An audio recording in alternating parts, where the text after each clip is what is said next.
everybody, welcome to Kitabeclub. This is Shweta Jain and we are here to talk to Debasmita Dasgupta for her recently released graphic novel Terminal 3.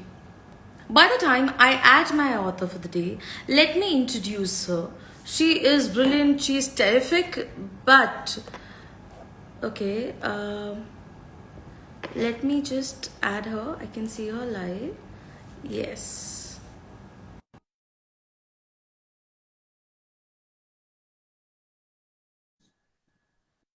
Yes. Okay. Hi, Hello. Hi, Shweta. How are you? I am good. Talking to you all this time, and finally we are speaking about Terminal 3. I'm really, really excited. I'm very excited to be here. Thank you so much for inviting me. Yes. Before we go any further, I must say that this book is terrific.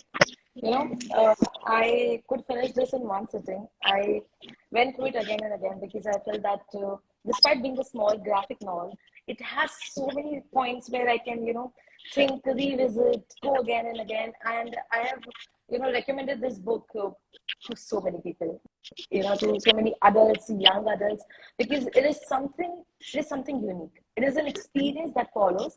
And before I, instead of going the proper way of introducing you, before I just go and talk to you about the book, let me introduce you. Thank you so much. Yes. Debasmita Dasgupta is a UK-based, internationally published, Tilkes Prize nominated illustrator and a graphic novelist. She enjoys drawing both fiction and non-fiction books and novels for children and young adults. She has illustrated over 20 picture books, comics, and poems.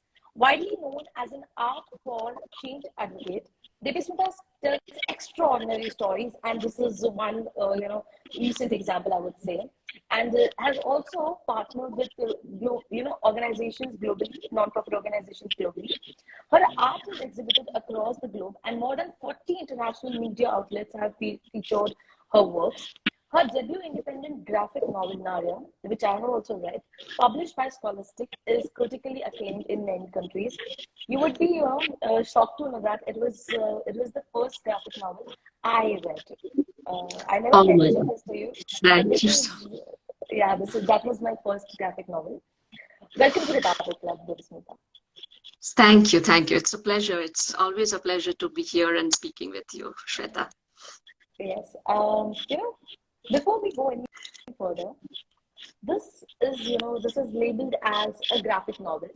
But when I read it, it comes to me as a love story, a story of friendship, a story from the valley, a story of a young sportswoman from Kashmir.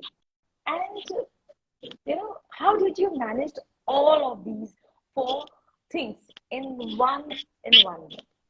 I don't know how you did that, but those were like my four things. ये तो graphic novel जो लिखा है ये नहीं होना चाहिए, ये चार चीजें होनी चाहिए. Uh, well, I mean, to begin with, it was not done in a day or two. Yeah. It took me a while to do this. And the journey started a number of years ago, actually around 2012 or 13. You must be knowing this. I think I have mentioned this to you. I used to run a Facebook page called My Father Illustrations, which kind of, that was the beginning of my journey as an illustrator.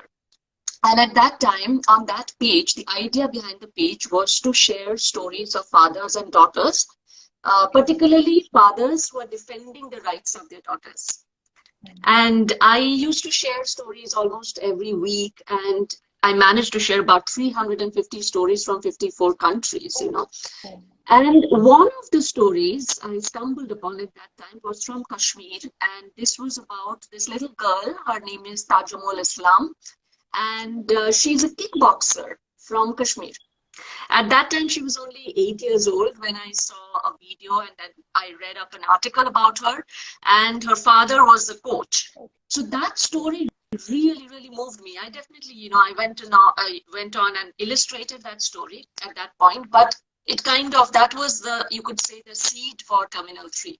I started exploring more and more about other sportswomen, and eventually I came to know about so many sportswomen from Kashmir. They're into martial arts, they're into boxing, they're into cricket, football, basketball, and so little infrastructure, so little resources in general. Also, True. in sports, Very true. is always expensive. To pursue a career is even more difficult. And these girls have so much aspiration, so many dreams, and they keep doing it just for the love of it. And that kept me going as well. And I did a lot of research as well. I am not a politician, I'm not a historian. I just wanted to tell a human story as a girl, as a woman. The aspirations that I have had growing up, some of the difficulties that I have faced, and the stories that I see around me. So everything was coming together. I met many people, spoke to many people, and then the story took the form of this graphic novel. Very true. When you speak that the seed was laid in somewhere around 2012-13, it does, is felt in the book that the novel comes across that it has been taken. Every page is, being written after so much thought. And when you're saying that, you have a lot of sportswomen from Kashmir where the kind of media portrayal we have, it always felt that it is going to be difficult for it. Because when I was reading for Khwab also, I felt that somewhere the father would be the one who would stop her because that is the initial perception you have. And when I'm saying that Khwab is there in the book, let me just share this with my viewers that there is Khwab, there is Noor, there is Omar and Yusuf. There are apart from there are so many more people that there are these four main characters. At the same time, when I looked at the title, I thought it could be a more of a Kashmiri title, but instead of that, there is this Terminal 3. So, how Terminal 3 and why Terminal 3 as the title of the book?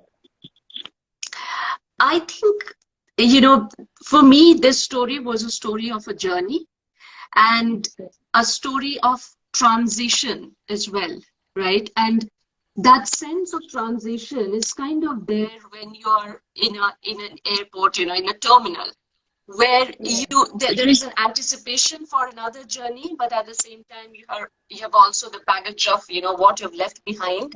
And I wanted to create that setting in the story itself, because if you look at where Khwab is in this story, where the story starts at the Terminal 3 of Delhi International Airport, there is a lot of story behind it, and there is a story coming forward. She's looking forward, and that's why in the end I have also said that the story continues. It doesn't end here.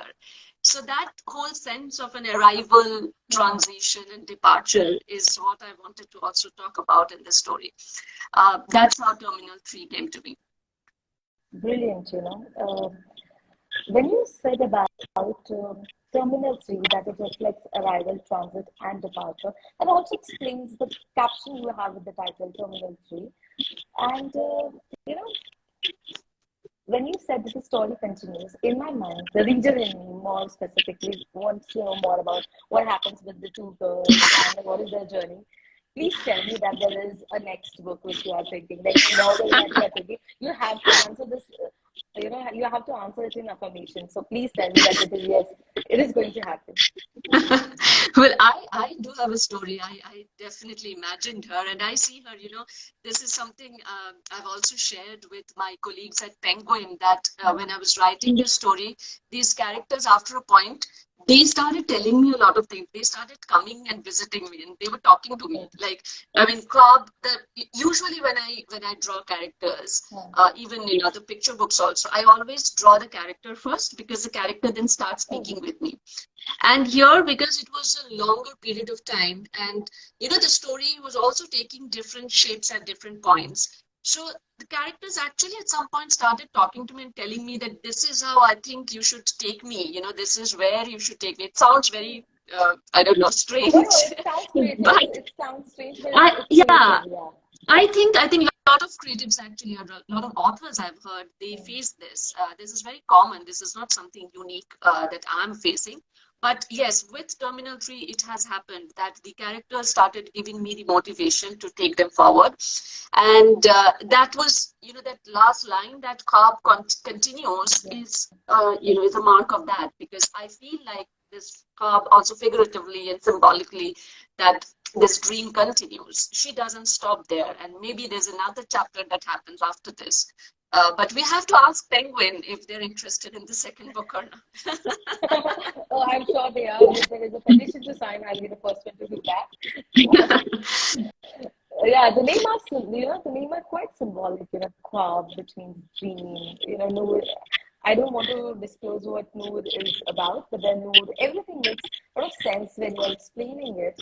But at the same time, when I was reading this, you might also feel that I'm constantly referring sometimes to it as a book instead of a graphic novel. I'm doing that because I felt that this could be a full-fledged book. Okay, whatever you have written in the how you have done it concisely, it's a talent. I'm like amazed at. But at the same time, this could have been a full-fledged book. Still, you have chosen to go for a graphic novel with poems in it. So why this was thought of? I think graphic novel was a very conscious and very, a choice that I definitely had to go for, because that is a creative expression that I'm very comfortable with. When I tell stories, or when I think about stories, to me, the visuals come first before the words. And I feel very comfortable sharing a story in the form of a graphic novel. So that format was not uncommon to me.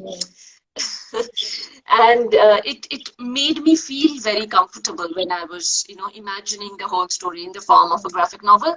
And honestly, I don't differentiate between a novel and a graphic novel. It's just a difference in the format, right? There are many readers who feel more associated with visuals who read visuals than words. And I'm one of them. So I'm one of those readers. And I had that reader in mind who would like this book because they want to read more visual stories.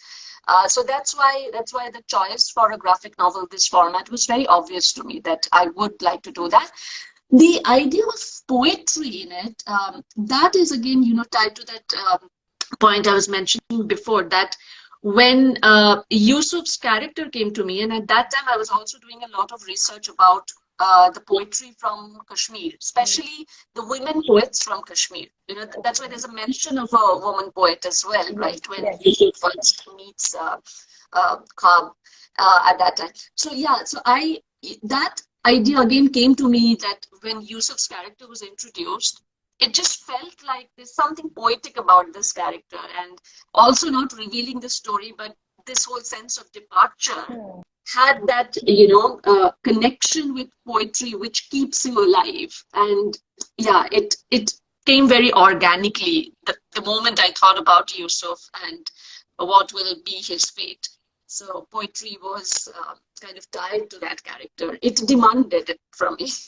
Definitely, because when I was reading it, I felt that this adds a depth to what is happening, what is going to come. And one of my favorite poems is "It's a Long Chase."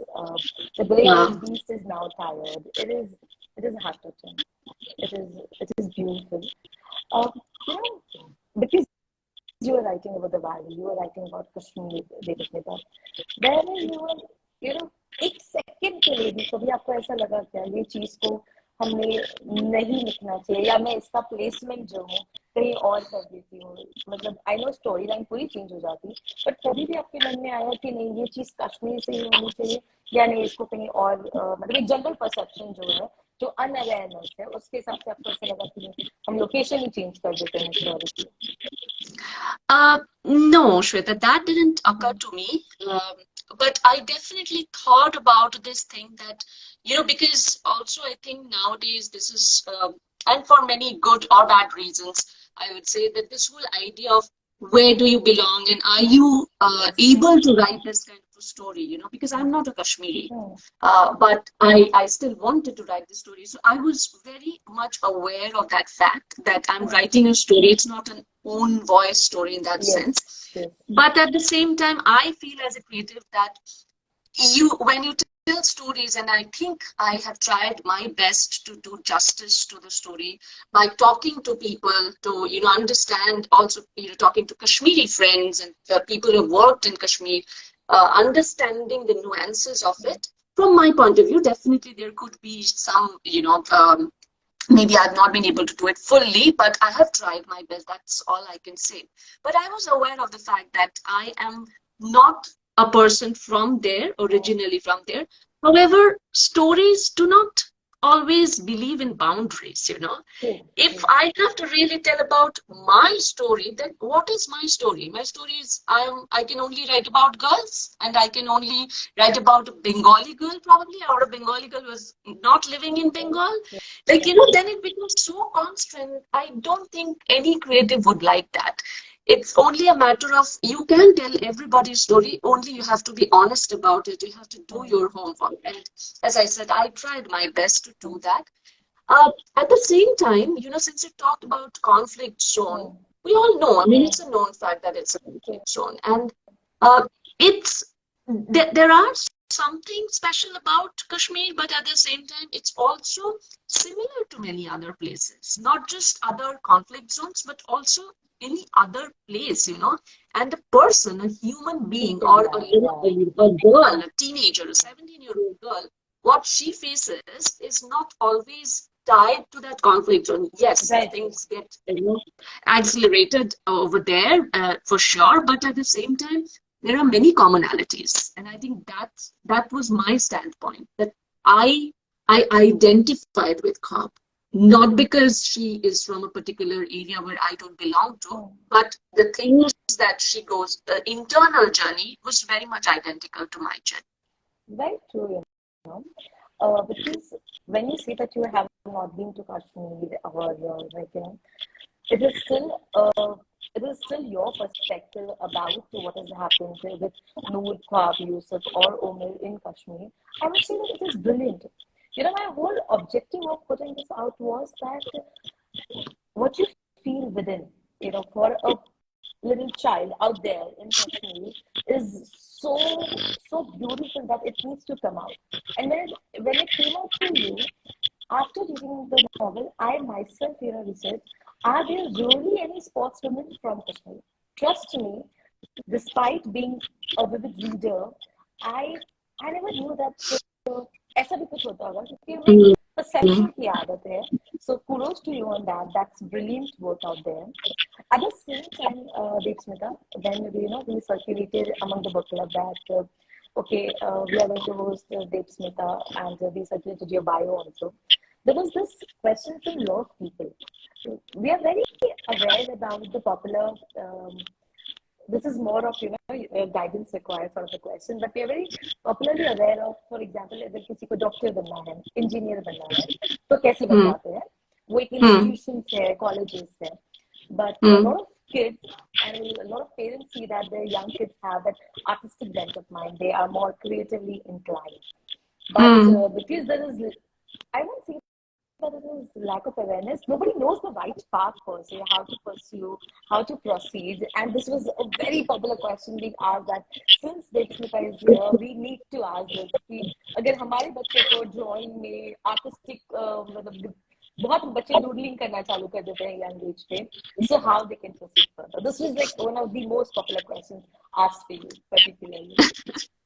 मैं बहुत खुश हूँ. I think for both the reasons, the first point that you mentioned, that after reading the book, you thought about finding out about more sportswomen from Kashmir. I just feel that that's where, a little bit of success, it's a big reward for me, because I didn't want this story to start another controversial conversation. The idea was this, that can we find about women sportsperson from Kashmir? Like, there are so many of them, and they're doing fantastic.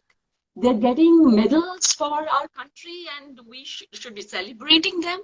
Let's talk about them, and how do we actually help them? Like, there is a point in the story where we hear about the infrastructure. Like, there is no proper academy, so it has been washed out by rain. So people can actually support that, that, there are girls who want to pursue this. Can we somehow support that? So yeah, I'm very delighted to hear that has given you that motivation. The second thing that you said, मैं हमेशा बोलती हूँ, this is something that I really, really feel. My parents have always done that to me. They've never stopped me from reading anything. So I'm a huge fan of comics, and my mother and I, we actually, bachpan mein I used to read Tintin and Asterix quite a lot. And my mother and I, we still talk in those language. Like, sometimes ki main Tintin ban jati hu, and she evidently becomes Captain Haddock and starts, saying certain things. So she never stopped me from reading comics or any sort of books which are so called to be, oh no, you're now growing up and you have to only read serious stuff. I have read serious stuff as well, because my house was a place where my father was into theater and my mother was into writing. So we had books like when I was during the break of my, I think it was after the 10th exams, the break that you get about 3 months or something. I actually read Maxim Gorky's Mother at that age. So yes, I am a very serious reader, but at the same time, I was also exposed to comics, and nobody asked me to differentiate between these things. Nobody said that ye kharab hai or ye acha hai. Everybody said, my parents always said, sabhi kuch dekho, achhi filmein dekho, buri filmein dekho, so that you know what is the difference between acha and bura, and then make your own idea about it. So whatever creative expression, first of all, to all the parents, I would say that just let your kids get exposed to different things. Don't put boundaries, don't put borders. If somebody is interested in drawing, let them draw. Don't tell them that this is something transactional with life, that if you're doing this, then you have to do that. No, just for the love of it, start with the love. That's the foundation. And after a point, I would say that love, when that passion becomes a profession, you need to own the craft. You need to learn it. And that learning is very important. What we lack most of the time is we pay a lot of attention in, scientific things, like there's much more importance on maths or science or, those kind of the commerce part, whereas art is always looked upon as hobby. And people think that, oh, there is, how do I have a career out of it? Well, you have to, if there is nothing, you have to find it. It's extra work. But if you're really passionate about it, go for it. Don't stop. Like, no one is going to create anything for you. You are creating something new. You're creating something of your own. That always takes more courage and more risk. But just tell your kids to, be able to take that risk. Don't give them a comfortable life. Like, that's what I've learned from my parents. One thing, that don't get too comfortable. If you're too comfortable, then you're not creative. Everything, stories start from conflict. If there is no conflict, like the biggest, writers, if you look at Shakespeare or Greek tragedy or anything, conflict is the king. So if there's no conflict in life, how are you going to create something interesting? So don't get comfortable, just go ahead and face it. There will be problems. There is definitely going to be problems. The more you shine, the bigger shadows you will cast, for sure. There will be people who will criticize you, who will tell you that this is not the right thing. You will be compared to others, but you move on. Because this is what you enjoy. You said it very well that art is always considered as a hobby. That I have said this enough to you, I'm sure. If I have not, but I love your work. I am simply in awe of your work. Every time a new novel, a new graphic novel, or a children's book, or whatever it is, I am always, this is fabulous. So, thank you so much. Tell me something, what is that is going to come in future? What is that you're working on currently, and what kind of books we will see in future? Well, I'm actually working on another graphic novel at the moment. Okay. And this is for a younger audience. This is for children and adolescents, so could say. But the story is set in, this time it's in Himachal Pradesh. And yes, and it's about a little girl who wants to become a boxer. And yes, I don't know where this fascination for sports is coming to me. I definitely I believe in good health and good mind. But this story also just it came to me in the form of some sketches that I was doing, and then I created this whole graphic novel. But it's very different from what you see in Terminal 3. It's also there is a sort of magical realism in this story as well. So for the first time, I've been experimenting with that idea.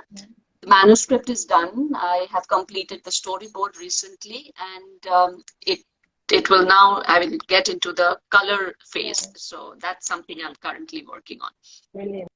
Because what do you want more in life, right? There is snow, there is, mountains, there is a young girl who wants to be a boxer. What is that I could ask more for?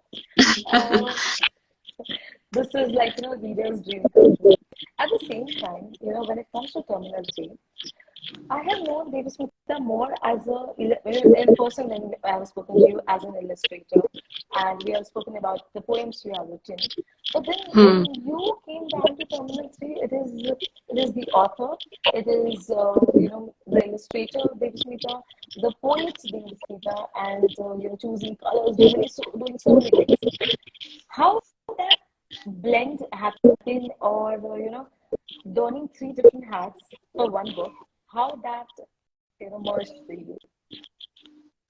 I think, that's the beauty of graphic novels. It has the capacity to have different things together, like the overlap of different formats, different creative genre is something which is possible pretty much in a graphic novel.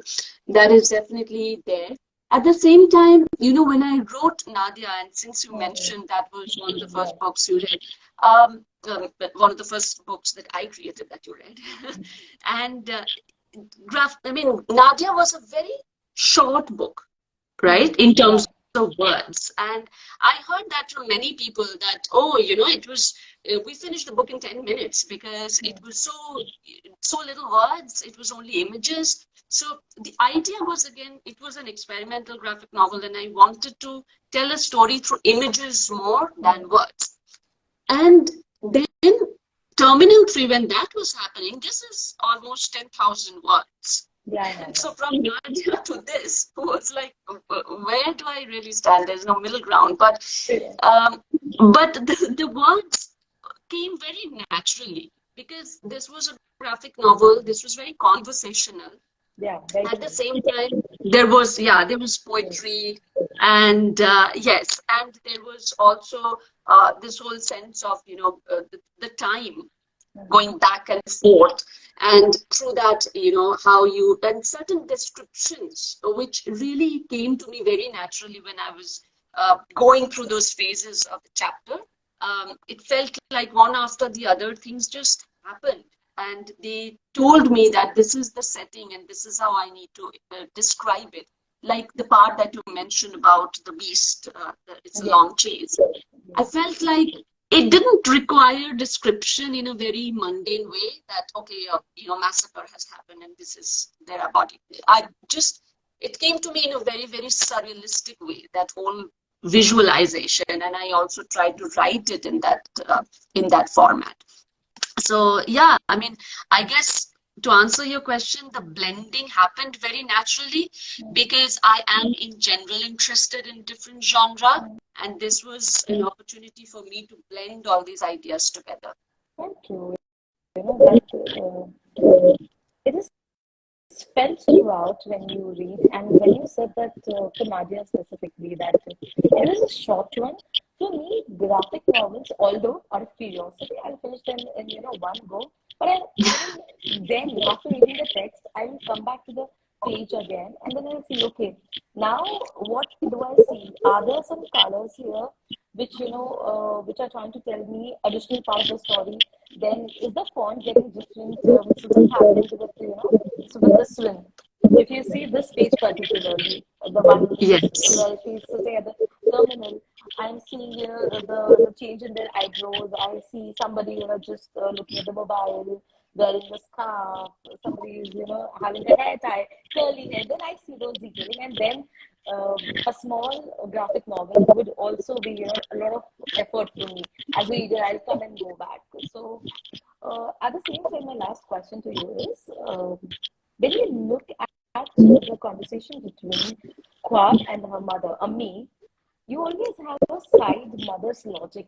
Was there something that your mother had when you were growing up that was used here? Is it something of that sort? Yes.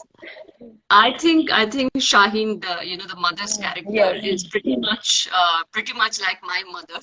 She has her own logic, and I can't argue with that. So, nobody and can.